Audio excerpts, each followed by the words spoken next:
On October 16th, U.S. Central Command said that U.S. Air Force and U.S. Navy assets, including the B-2 Spirit long-range bomber, had struck 5 underground weapons facilities in areas of Yemen controlled by the Iranian-backed Houthi militia. The nighttime airstrikes hit Yemen's capital city of Sana'a and the city of Sadr early on Thursday local time, according to Houthi-run Al Masirah TV. The Houthi official government statement following the attack was almost word for word what it's been following previous strikes. Houthi deputy head of media, Nasruddin Amr, tweeted on X, "America will pay the price for its aggression on Yemen, and as we have said before, its aggression will not deter Yemen from its stance in support of Gaza." Defense Secretary Lloyd Austin said President Biden had ordered the strikes to further degrade the Houthis' capability to attack ships and disrupt the flow of commerce in the Red Sea and the Gulf of Aden. Austin said, "This was a unique demonstration of the United States' ability to target facilities that our adversaries seek to keep out of reach, no matter how deeply buried underground, hardened, or fortified. The employment of the U.S. Air Force B-2 Spirit long-range stealth bombers demonstrate U.S. global strike capabilities to take action against these targets when necessary, anytime, anywhere." And as mentioned in the U.S. Central Command statement, U.S. Navy assets also took part in the attack, which was launched against, quote, "various advanced conventional weapons used to target U.S. and international military and civilian vessels navigating international waters," end quote. However, it's unclear what those Navy assets were. The latest USNI News fleet tracker shows the Lincoln Strike Group in the North Arabian Sea, which is within striking range of western Yemen. And while it was widely expected that the Truman Strike Group would sail directly to the Red Sea after leaving Norfolk on September 23rd, those ships have instead turned left before Gibraltar and headed to the North Sea. Regular viewers know that I'm usually sporting a short beard, but I still shave around my cheeks and neck. And like all of you out there who shave, I want a razor designed to prevent nicks, cuts, and irritation. So here's a secret that goes against what the shaving industry has been trying to sell you for the last few decades. You don't need a razor with up to half a dozen blades. You just need one with a single really good one. And to get that good blade, I don't want an annoying subscription service. Just get me what I need for a great shave and then leave me alone. So meet the sponsor of this episode, Henson Shaving. Henson Shaving is a family-owned aerospace manufacturer that has made parts for the International Space Station and Mars rover. Now they're bringing precision engineering to your shaving experience. You see, the folks at Henson Shaving realize that a bad shaving experience isn't as much a function of how sharp the blade is, but rather because of how much it wobbles. Think of your razor blade as a diving board. The longer the board, the more it wobbles. A razor's micro wobbles are what lead to more nicks and cuts. Henson solves this by minimizing blade extension, addressing the root cause of bad shaves. Not the blade itself, but the extension. The reason other shaving companies haven't fixed the problem is they don't have the technology to do it. Henson's aerospace background allows them to create a razor that offers a vibration-free and incredibly close shave. Visit hensonshaving.com/ward to pick the razor for you and use the code WARD, and you'll get 2 years worth of blades free with your razor. Just make sure to add them to your cart. That's 100 free blades when you head to hensonshaving.com/ward and use the code WARD. The Pentagon would not acknowledge what exact weapon was used as the bunker buster in this case, but the B-2 is the only airplane in the inventory that can carry the GBU-57 Massive Ordnance Penetrator, or MOP, a 30,000-pound GPS-guided munition that contains the equivalent of about 5,600 pounds of TNT. The Air Force has previously claimed that the MOP is capable of penetrating up to 200 feet underground before exploding. The GBU-57 was developed by Boeing specifically for the B-2 following the invasion of Iraq in 2003, when the U.S. military battle damage assessment revealed that their bunker busters were not effectively penetrating many Iraqi fortifications.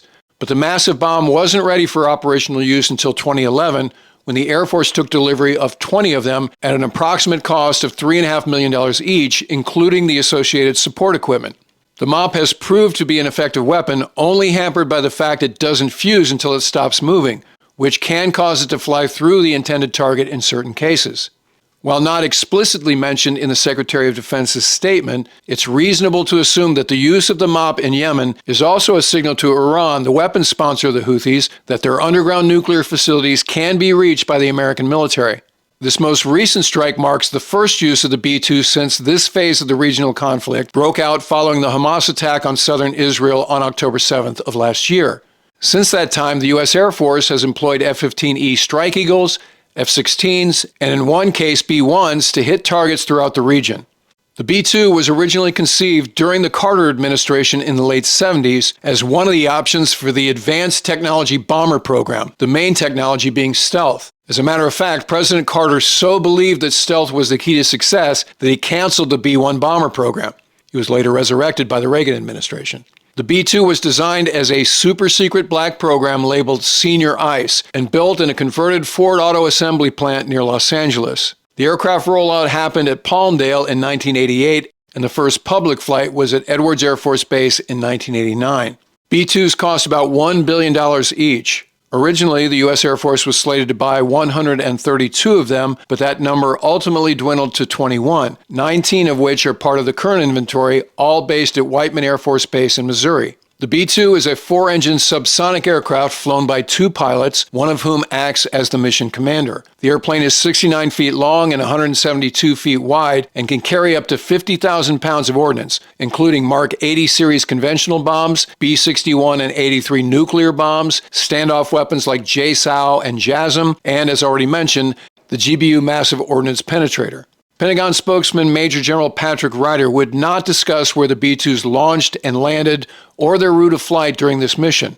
B-2s also conducted strikes during the wars in Kosovo, Afghanistan, and Iraq, either flying a round trip from Whiteman, which in the case of Afghanistan was 10 hours each way, or based out of the island of Diego Garcia in the Indian Ocean.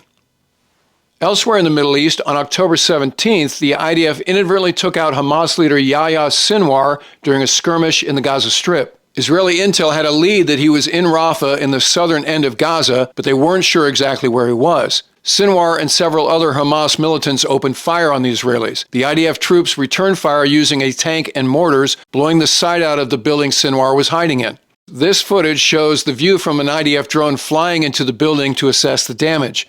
And as it does, you see a lone male figure wearing a mask and sunglasses, apparently wounded, sitting in a chair. The man sees the drone and defiantly hurls a stick at it.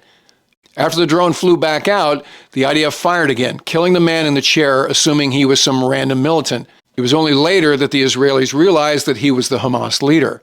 Sinwar is the 4th member of Hamas leadership the IDF has assassinated since the October 7th attacks. Saleh al-Aruri, the deputy chief of Hamas's guiding council and founding member who ran Hamas's military operations in the West Bank, was killed in Beirut by an Israeli airstrike in January of this year. Hamas senior military commander Marwan Issa was killed by an Israeli airstrike back in March. In July, as we reported at the time, the chairman of Hamas's guiding council, Ismail Haniyeh, was killed when a bomb exploded in the bedroom where he was staying at a government guest house in Tehran. The bomb was reportedly planted by Mossad, the Israeli security agency, 2 months before it was detonated. After Sinwar was killed, but before he was identified, Israeli Defense Minister Yoav Gallant tweeted, "You will pursue your enemies and they will fall before you by the sword." Leviticus 26. Our enemies cannot hide. We will pursue and eliminate them. Israeli supporters have likened Sinwar's killing to when U.S. Navy SEALs took out Osama bin Laden, and they also point out that the Hamas leader had a lot of blood on his hands, including that of Americans. But the Arab Street is seizing on the fact that the IDF didn't know it was Sinwar they were shooting at when they killed him. Houthi spokesman Nasruddin Amer tweeted, "The Zionist narrative of the martyrdom of Commander Sinwar indicates a disastrous intelligence failure and proves that it kills without knowing who it's killing. And without any information, it just shoots any Palestinian in order, meaning that it launched approximately 250,000 raids on Gaza and more than 40,000 martyrs until it reached him by chance." During a political rally yesterday, Vice President Kamala Harris said Sinwar's death, quote, "gives us an opportunity to finally end the war in Gaza," end quote. And President Biden and others in the administration have offered a similar sentiment. But there are no signs from the region that peace is at hand. All right, that'll do it for this episode. We'll keep you posted on this and other situations as the information becomes available. So if you're not already a subscriber, become one so you don't miss anything. And in the meantime, I look forward to talking to you again very soon.